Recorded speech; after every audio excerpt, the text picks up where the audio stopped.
تعالوا نعمل مع بعض تورتة جيلي سهلة وبسيطة وخطيرة في نفس الوقت، وهقولك على السر اللي يخلي الجيلي ما ينزلش على طبقات الكيك. في بولة معايا بحط ربع كيلو من الدقيق الاسبونج الجاهز، عليه 3 بيضات ونص كوباية مية. اضرب كويس بالمضرب الكهربي، وشرط المضرب الكهربي ما ينفعش بالمضرب اليدوي، لحد القوام لما يعلى معايا ويبقى كريمي كده زي ما انتوا شايفين.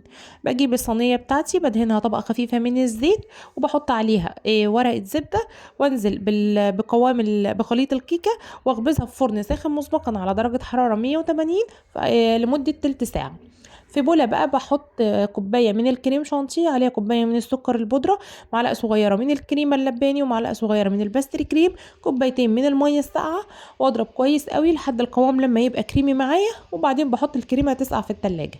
اجهز طبقة الجيلي، باكت من الجيلي عليه كوباية الا ربع من المية السخنة، واقلب كويس لحد الجيلي لما يدوب، وبعدين اضيف كوبايه الا ربع من الميه الساقعه.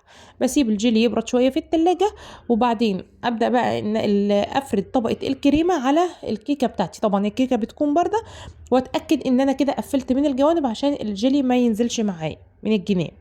ازين باي قطع فاكهه متاحه عندي، واحطها تبرد في التلاجة 4 ساعات، والف هنا وشوف على قلبكم.